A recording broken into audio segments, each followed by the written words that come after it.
It's the night of September the 12th, 1942, in the South Atlantic Ocean, and the German submarine U-156 has been stalking a British passenger liner for hours. The U-boat has surfaced, so it can keep up with its target, and Corvettin Captain Werner Hartenstein keeps his distance to avoid detection. He watches through his periscope as the 19,695-ton RMS Laconia chugs into the blackness of the open sea. The British are completely unaware of the danger closing in, and as dusk falls, some cabins ignore the strict blackout order. Each glowing window helps Hartenstein line up his shot. An alarm sounds across the submarine as torpedoes are prepared for launch. Firing Tube 1, a 22-foot-long torpedo rushes out of the tube and races toward its target. Calling another shot, Hartenstein launches a second torpedo at the British ship. Tube 3, fire! He counts down the seconds as the torpedoes race toward the starboard side of the ship. Watching through the scope, he can see a massive spurt of water emerge as the first torpedo strikes the liner right in the center. Water rises high into the air and then falls away, revealing a massive gaping hole in the hull. Just moments later, a second torpedo slams into the vessel, striking closer to the bow and shaking the entire ship. Hartenstein watches with satisfaction through his spyglass as the Laconia begins keeling over to starboard. As he watches, he sees survivors dive from the stricken ship into the sea. On board U-156, the radio operator calls out. He has intercepted a distress signal from the cruiser. Attention, attention, the vessel sunk is the Laconia, 19,695 tons. A cheer goes up among the men. It's a massive prize. But with the distress signal sent out, it's only a matter of time before Allied air and naval vessels close in. But Hartenstein wants to try and capture the Laconia's captain. The cold night air hits him as Hartenstein emerges from his hatch and stands on the bridge. All the while he is looking for any sign of the enemy captain as he closes in on the sinking British giant. The stricken ship is listing hard to starboard, and able seaman Jim McLaughlin is stranded, grasping hold of the railings. He watches as all around him is a scene of total chaos and panic. The ship is packed with military and civilian passengers. Men, women, and children rush to the lifeboats as they attempt to escape the sinking Laconia. Jim looks down over the port side. His best chance is to jump into the water from the high side, but he just can't face the drop. So he slides down the deck toward the starboard side, lowering himself into the water and swimming as fast as he can away from the sinking ship and out into the black expanse of ocean. Picking his way through a field of debris and panicking survivors, he is elated to spot a floating wooden raft up ahead.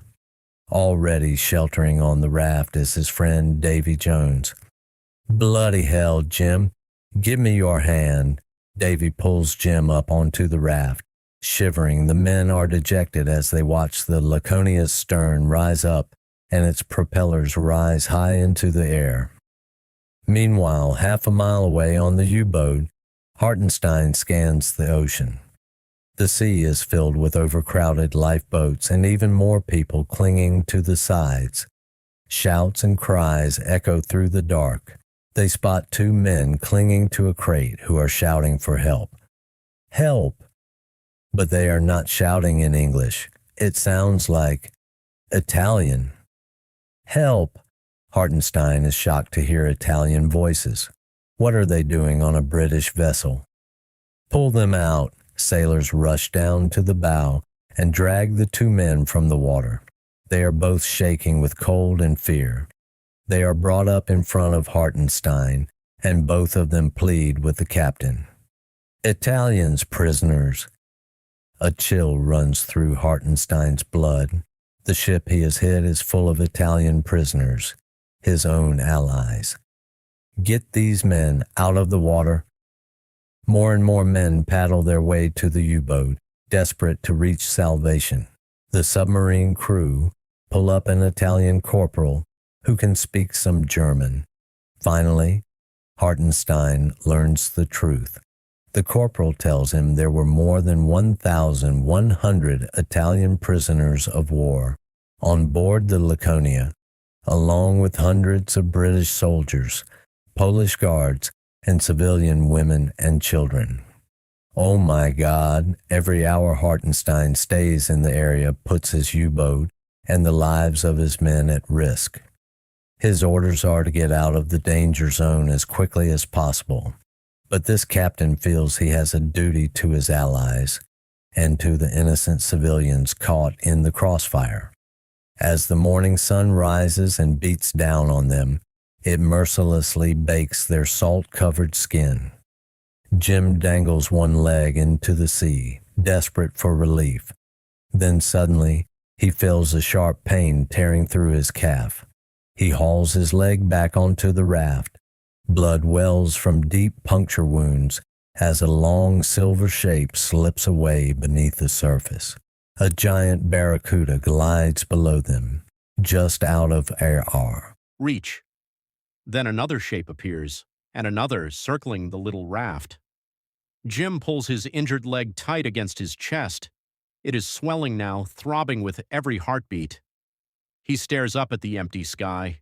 No ships, no planes, no sign that anyone even knows they are here. But then Jim hears the throbbing of an engine in the distance. He squints against the glare, and his eyes pick up the sight of a German submarine approaching. The pair watch anxiously as German sailors climb out of the tower and fan out across the deck. Jim thinks the Germans are there to finish them off. One of the sailors gets closer to the bow, closing in on the machine gun. Jim's heart beats rapidly as he prepares for the end. But the sailor doesn't reach for the machine gun. Instead, he curls a long rope and hurls it toward Jim and Davy. "Catch, Englishman!" Hartenstein has begun his rescue, and he believes his enemies deserve to live just as much as his allies. The German sailors drag the little raft alongside their submarine and haul the two Brits on deck. Jim flops down, exhausted. Looking up into the face of his German savior, he is surprised to see a smiling face peering down at him. "Ah, Royal Navy. Well, we could not just leave you in the water."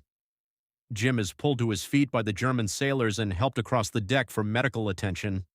He is the first of dozens of Allied servicemen who come aboard U-156. The submarine stays at the scene as the days pass, and Hartenstein keeps filling his boat up with survivors. Italian prisoners, British and Polish troops, and civilians. The compartments and deck are soon packed to the limits, but Hartenstein still ignores the danger. He does not plan to leave people stranded in the ocean. Ordering the crew to lash 4 lifeboats to the side of his U-boat gives extra space, but it brings the submarine down to a walking pace and makes them a sitting duck for attacks. Hartenstein's only protection is a repeated plea to enemy forces, which the radio operator sends out across all open channels. "If any ship will assist the shipwrecked Laconia crew, I will not attack her, provided I am not attacked by ship or air force." Even with this radio message, danger still looms. Out on the deck, a German sailor spots something in the distance. "Aircraft low to starboard." An unknown aircraft comes in close and starts circling around the submarine. It's near enough that the crew can see a White Star roundel of the United States. The aircraft is a B-24 Liberator belonging to the U.S. Army Air Force, departing from Wide Awake Airfield on Ascension Island. At the controls is Lieutenant James D. Harden, and he is searching the area for Laconia survivors. He gets on the radio. "Got a submarine down here, heading down to investigate." At an altitude of just 250 feet, Harden can clearly see the deck is packed with passengers and the U-boat is dragging lifeboats. "Fix the Red Cross flag." The crew rush out to the bow and quickly fix an enormous Red Cross flag over the 105mm deck gun. "Now get down on the deck." U-156 is totally exposed. All their lives are in the pilot's hands. The Liberator continues circling but does not attack. Hartenstein breathes a sigh of relief. He orders a captured RAF officer up onto the deck, and together they send a signal using an Aldous lamp. RAF officer speaking from German submarine, Laconia survivors on board, soldiers, civilians, women, children. Up in the aircraft, Harden and his crew are confused. They have never been properly trained to read Morse code signals flashed by a lamp, and the only thing they can make out from this signal is the word German. They fly back toward their base to get into radio range with their commanders at Wide Awake Airfield. He makes contact with his captain, Robert Richardson. Harden tries to explain the situation over the radio, but he is not really sure what he has seen. "What are your orders, sir?" "This has got to be some kind of German trick. But they are flying the Red Cross." Harden waits in silence while Richardson makes the decision, and he thinks about the risk of an enemy submarine leading Allied rescuers back to the secret base. "Sink the sub at once." "Yes, sir." Harden takes the Liberator around and heads back toward U-156. He pushes forward on the control column and brings the plane down to a low level, beginning his attack run. The submarine and the lifeboats get closer and closer through the cockpit glass. The Liberator roars toward U-156, so low that it is almost skimming the surface of the waves. On the deck, panic erupts as the aircraft closes in. The soldiers jump up and wave their arms desperately above their heads, trying to call off the attack. But it is of no use. Harden keeps coming. "Get down!" The Liberator comes screaming overhead, and bombs come crashing down toward the submarine. The bombs splash into the water short of the U-boat, sending up huge plumes of spray and drenching the crowded deck. The Liberator pulls up and soars away from the U-boat. Hartenstein crouches by the conning tower as he sees the Liberator come around for another attack run. The only way to save his crew is to take the U-boat down into a crash dive. But he cannot do this while carrying hundreds of refugees. It is an agonizing moment, but he knows he has to give the order. "Cut the lifeboats loose!" One of his sailors runs to the rear and starts chopping through the ropes with an axe. A blade comes slicing down, severing the connection with one of the lifeboats. 2 more to go. The sailor dashes over and smashes down on another rope. He cuts halfway through, but the rope is too thick. Raising the axe high, he goes to swing again, but it is not quick enough. The Liberator is already screaming in for another attack run. Hartenstein throws himself onto the deck as another bomb comes whistling down from the aircraft.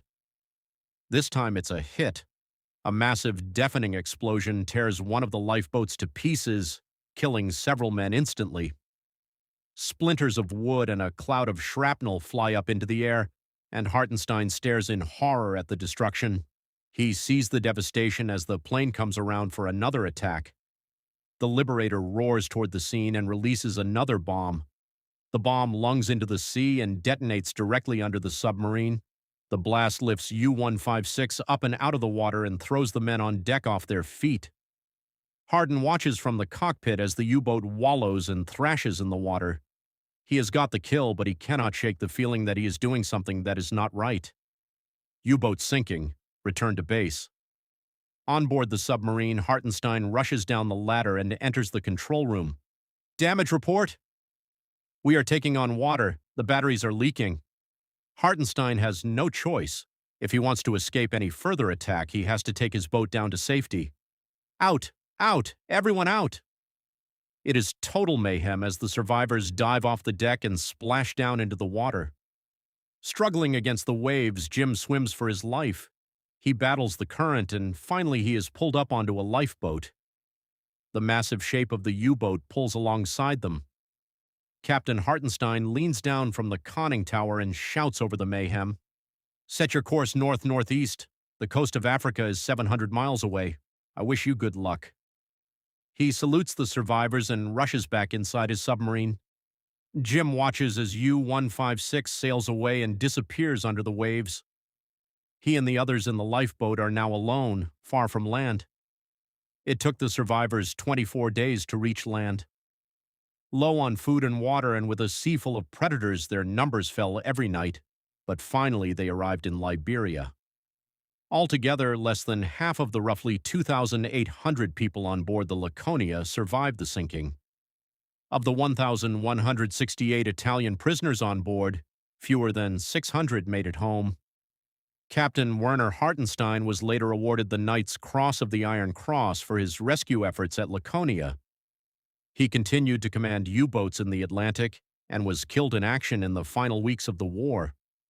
In response to the American attack on U-156, Admiral Karl Dönitz issued the Laconia Order, which forbade German U-boats from making any attempt to rescue survivors in the future. The order remained in force for the rest of the war, and is believed to have cost thousands of additional lives at sea. If you want to see another brutal story of men trapped in a sinking ship with nowhere to go, click this link and watch how the crew of the Wilhelm Gustloff fought to survive the deadliest maritime disaster in history.